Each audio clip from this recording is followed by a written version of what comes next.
বন্ধুরা, অর্চনা রান্নাবান্না চ্যানেলে স্বাগত। আজকে বানাবো হচ্ছে ছানা দিয়ে ছানার চুষি। তাই 500 দুধ ফুটিয়ে নিয়ে এই ছানাটা বের করে নিয়েছি। এবার এর সাথে এক এক একটু চালের গুঁড়ো দেবো, চিনি দেবো, একটু সোডা দেবো, আর একটু দেবো নুন। দিয়ে দিচ্ছি 1 চামচ চিনি, দিয়ে দিচ্ছি একটু আন্দাজ মতো নুন, দিয়ে দিচ্ছি একটু বেকিং সোডা, দিয়ে দিচ্ছি এই চামচে 2 চামচ চালের গুঁড়ো।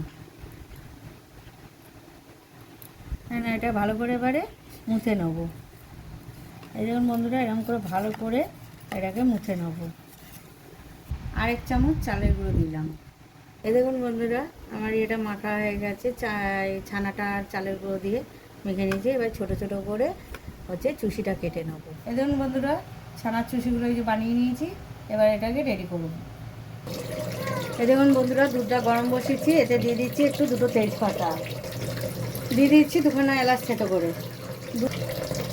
এই দেখুন বন্ধুরা, এই যে ইয়েগুলো বানিয়ে নিয়েছিলাম ছানার চুষিগুলো, এবারে দিয়ে দিচ্ছি আমি দুধে।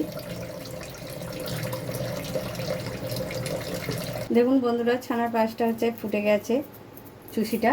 এবার দিয়ে দিচ্ছি একটু মিষ্টি। পুরা ছানার চুষি রেডি। চুষি পায়েস আপনারাও করবেন, ভালো লাগবে। ভালো লাগলে লাইক, শেয়ার, কমেন্ট, একটা সাবস্ক্রাইবার করে দেবেন।